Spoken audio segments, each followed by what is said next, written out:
Today we're going to be diving into what I believe are some of the most dangerous prescribed drugs out there. Unfortunately, many people taking these medications are never told about the rare but devastating side effects they can cause. And what's more, I've curated this list to focus on common drugs, so it's very likely that you or someone that you care about might be taking one of these right now. For those of you who don't know me, I'm Dr. Josef Witt-Doerring. I'm a doctor and I used to work at the FDA and in the pharmaceutical industry as a drug safety expert. So let's get into it.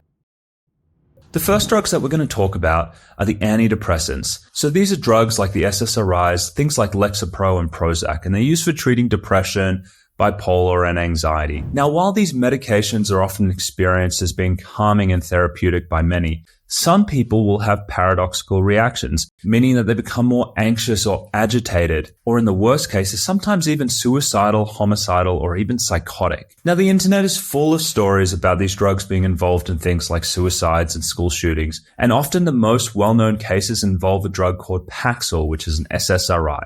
And two notable cases really come to mind for me. One is the case of David Carmichael, who killed his 11-year-old son accidentally during a Paxil-induced psychotic episode. Later on, this case would go on to be dismissed by the Supreme Court of Ontario due to clear evidence that this was drug-related. And the other case comes from close to me. I'm in Utah, but over in Wyoming, one state over, Donald Schell accidentally killed his wife, daughter, and his granddaughter, and then himself when he had a psychotic reaction to Paxil as well. Donald Schell's son-in-law, who lost his wife, actually went on to successfully sue SmithKline for failure to warn about these types of side effects with their drug Paxil. Now, over the last couple decades, there have been thousands of cases just like Donald's and David's, and these ultimately resulted in the boxed warning that goes on all antidepressants, which warn about the risk of suicidal behavior and behavioral changes on these drugs. So moving on from some of these serious behavioral problems these drugs can cause, the other thing that I want to mention about antidepressants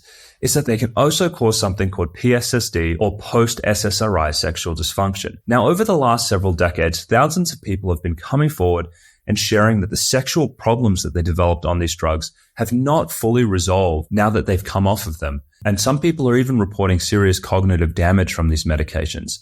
This has prompted regulators in Europe, Australia, Canada, and Hong Kong to update the labeling on all of these drugs to warn about these persistent sexual problems that are not going away when people come off these drugs. Although this was under-recognized for a long time, finally it's getting some of the attention it deserves, and it has been covered in news outlets like the New York Times.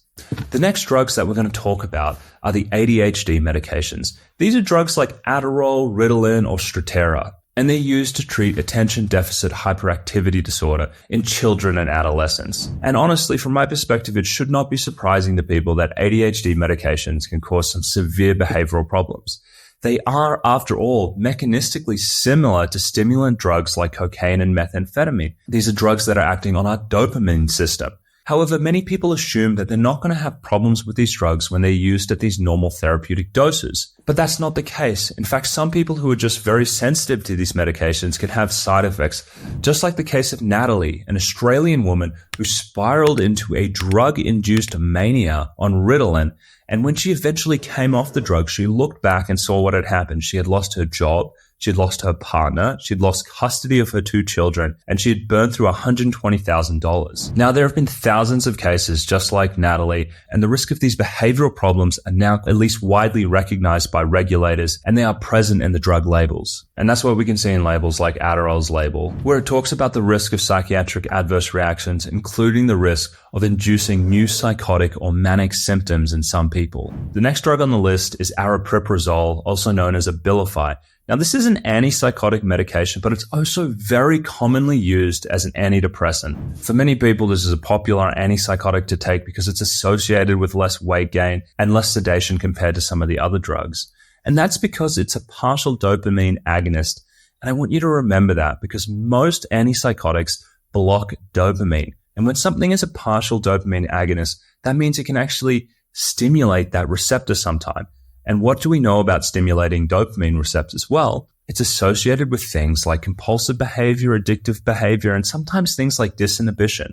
I mean, those dopamine receptors is where drugs like cocaine and methamphetamine really act on. And that point is going to be important for this. So since Abilify has been on the market, hundreds of people have actually come forward and blamed Abilify for causing all types of compulsive or disinhibited behavior, things like gambling or sex addiction. For instance, one of the people who complained about this was Abby Hawksley, who went on a $10,000 shopping spree shortly after starting this drug. And then there was another instance of a Las Vegas woman who had lived there for decades and had no history of gambling, but developed a gambling addiction shortly after taking it. And this got so bad that she actually ended up engaging in prostitution to make money. Now, I know what you're thinking when you hear these stories. Could this just be people blaming poor life decisions on a drug? And now, while initially a lot of people thought this was the case, but there were so many reports that the FDA decided to look into this. And after their independent investigation in 2016, they determined that this was in fact a real side effect, that this drug was causing a lot of dishibition and compulsive behavior. And they went on to update their labels for Abilify. On top of that, the victims of this side effect ended up teaming up for a class action lawsuit against the manufacturer of Abilify, Otsuka and BMS, for failure to warn. These lawsuits were eventually settled for an unknown amount. Now, the next drug we're going to talk about is the smoking cessation drug, varenicline or Chantix. Now, this is a drug used to help people stop smoking by binding to the nicotinic acetylcholine receptors in the brain, which is potentially a great thing because so many people die from smoking each year. However, after this drug came onto the market, a lot of people started reporting that it was causing a whole range of strange behaviors. And one of the most well-known cases of this is what happened to the famous Texas musician Carter Albright, who went out, had a couple drinks, and took his dose of Chantix. Apparently, after he took his dose of this medication, he entered some kind of bizarre, aggressive delirium, which according to his friends and girlfriend was completely uncommon for him, even if he had been drinking a lot.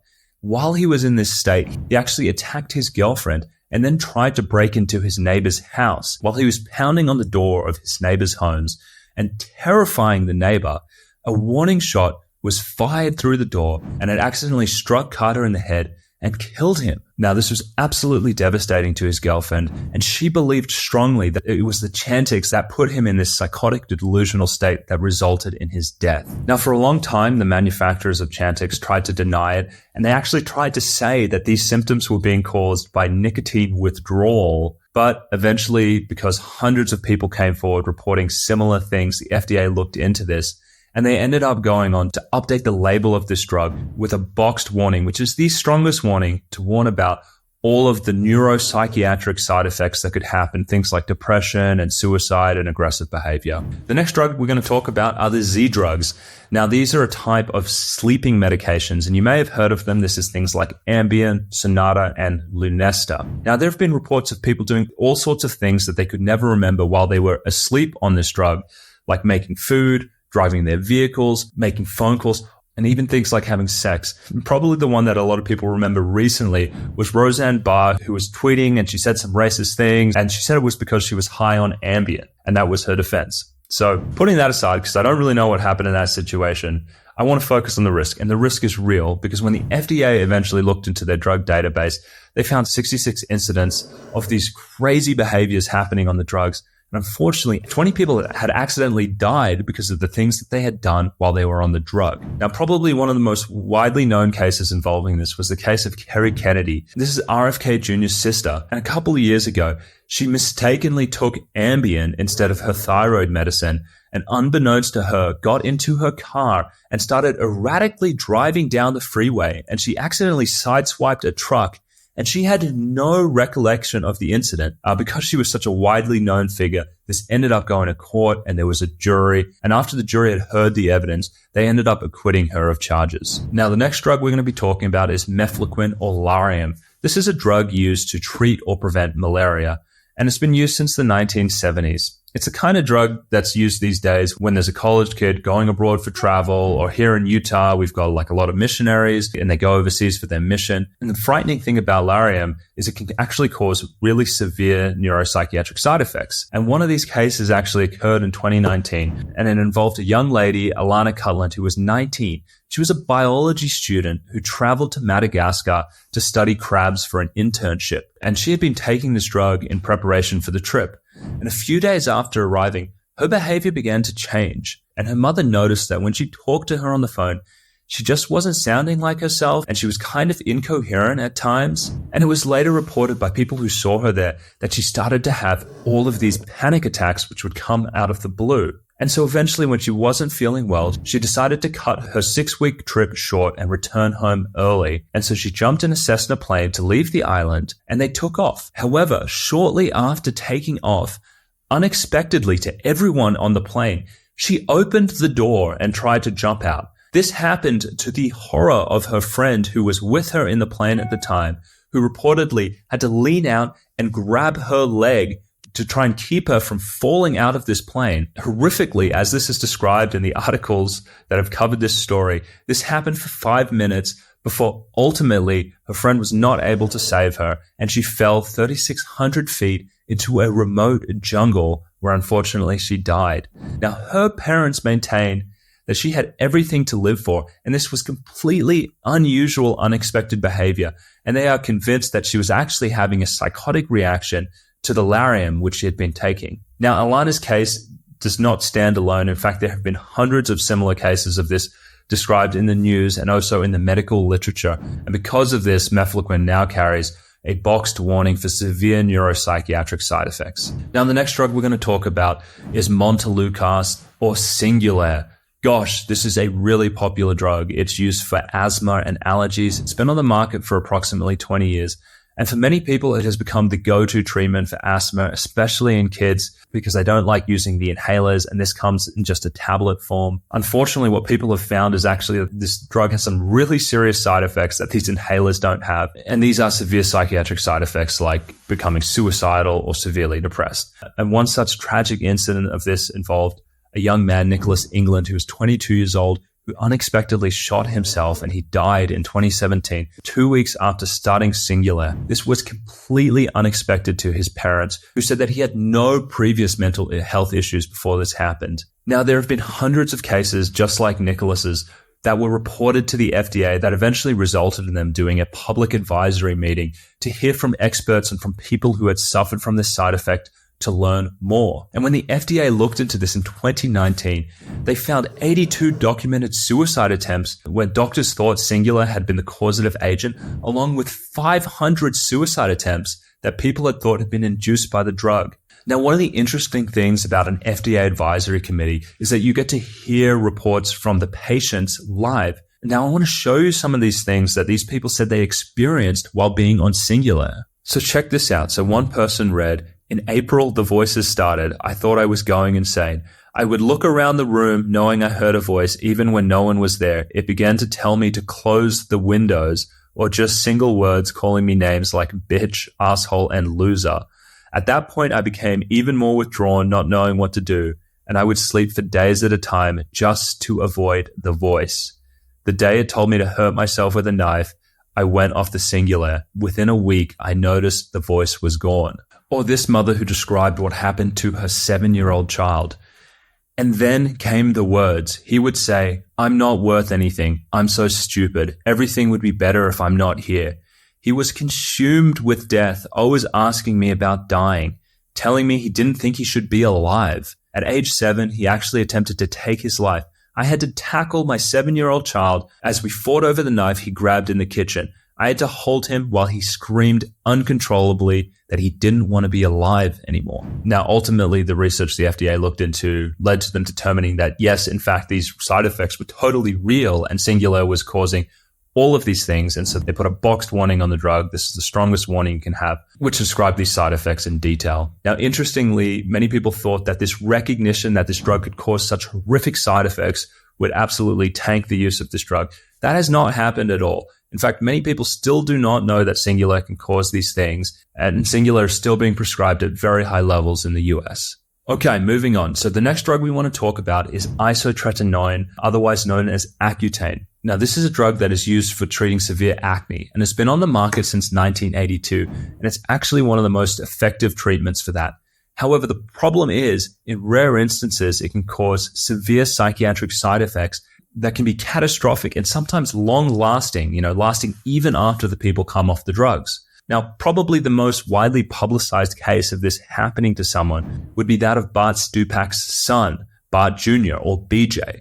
Now, back in 2000, BJ shot himself in the head for seemingly no reason 6 months after starting Accutane. According to his parents, he had had no mental health problems and absolutely everything to live for. Now, initially back then, the drug companies and many dermatologists denied that isotretinoin could even cause such a thing. They would say things like, it's the acne that's causing it. You know, these kids, they have depression associated with the acne. And for a long time, that's what people believed. However, hundreds of these cases kept on coming forward from bereaved parents who didn't understand why their children were becoming unexpectedly suicidal or depressed, even when you would take into account that they had acne and they might be upset about that. Ultimately, the FDA would receive enough of these reports that they would look into it, and they would put a warning on the drug telling doctors that mood disturbances, depression, suicidal thoughts, psychosis, and aggression could all happen with this drug. Personally, I'm very upset about this warning. I actually think it is very weak because it doesn't talk about the long-term cognitive damage that I've seen in some Accutane patients. Now, on this channel, I interview people who have had drug injuries, and one comes to mind, and that was the story of Robert when he was talking about his son Luke, who was severely damaged by isotretinoin. It actually caused long-lasting brain damage that led to Luke eventually deciding to take his life. If you want to hear from Robert about this tragic story, you can check out the video right here. It is one of the most toxic and dangerous side effects that I have ever seen. And I actually believe the FDA should have gone a step further than just putting this in the label. They should have sent a Dear Doctor letter out to every family medicine doctor and dermatologist warning about the potential for long-term cognitive damage on this drug. This is so important in my opinion because honestly, this is a lifestyle drug. I mean, this is not saving someone's life. It's helping them with acne. And I think most people, if they knew that this drug could cause such long-lasting cognitive problems and things like depression and suicide, that might factor into their decision to take this drug. So I really think the FDA should have gone a step further. So the next drug is Finasteride, also known as Propecia. Now, this drug was originally developed to treat enlarged prostates, but now it is widely sold through online pill mill companies like Hims, where they market it for male pattern baldness. And it does work for that. Now, unfortunately, a small proportion of patients who take this drug develop a condition called post-finasteride syndrome, which is characterized by severe depression, cognitive problems, and also sexual dysfunction, sometimes catastrophic sexual dysfunction. And over the last couple decades, thousands of these cases have been widely discussed online and in the medical literature. And this ultimately led to an update in the drug labeling in 2022 to disclose the risk of these psychiatric problems and this persistent sexual dysfunction that happened even after they stopped the drug. Now, in my perspective, this is one of the worst warnings the FDA has ever put out because they've hidden it in the post-marketing experiences section of the label, which a lot of doctors don't read. Now, typically, when you have a serious side effect, something like persistent sexual dysfunction or new onset depression, you want to put that in a more prominent section of the labeling. They haven't done that here.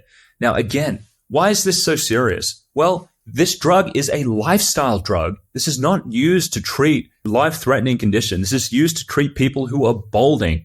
Now, wouldn't you want to know if you were going to take this drug, whether it could cause persistent sexual dysfunction or make you depressed? A lot of people my age, young men in their 30s are balding right now and they are taking this. And this would weigh heavily on their decision, no matter how rare this is. Even if it was super rare, you would want to know it because this is not a life-threatening condition. I think the FDA has totally flubbed on this. I think it should be in a much more prominent place in the label, and it should have gone out with a Dear Doctor letter, again, to all family medicine doctors who prescribe this for male pattern hair loss. Now, if you want to learn more about this, again, we also cover people's stories with PFS on this channel, and you can check out Sumer's story here, who was a young college student whose life was derailed when he ultimately went on to develop PFS. Now, the last drugs on this top 10 list are the fluoroquinolone antibiotics. These are drugs like levofloxacin or Levaquin or ciprofloxacin. These are antibiotics that are used to treat quite common bacterial infections, things like UTIs or sinus infections. And in rare instances, these drugs can cause some of the most horrific side effects I've ever seen. We're talking about severe psychiatric and neurological problems, cognitive damage, and this can leave people with damage for years that can sometimes be permanent. Personally, having researched this and also talked to a lot of people who have had this happen to them, I would never allow anyone in my family to take these antibiotics if there were any other options. Now, the colloquial term for what happens on these medications is called being floxed. And this has happened to thousands of people. But perhaps the most well-known case was a case of what happened to Bobby Caldwell, who was a famous singer who you may remember from this song.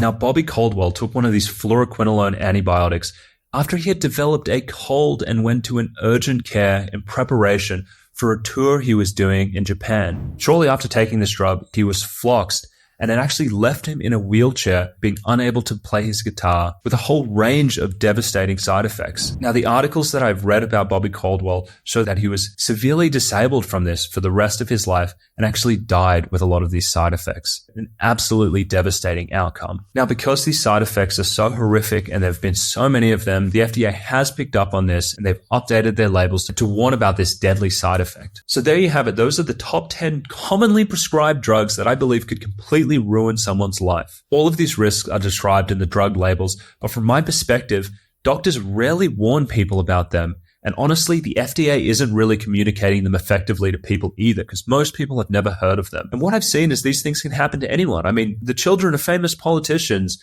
famous musicians, and just thousands of everyday people out there. So if you or someone you love is taking these drugs or considering taking these drugs, please think about these side effects and watch closely for them. So if you like videos like this that go into the risks of psychiatric medications, you may be interested in checking out this playlist here where we cover the real life stories of people going through this very thing.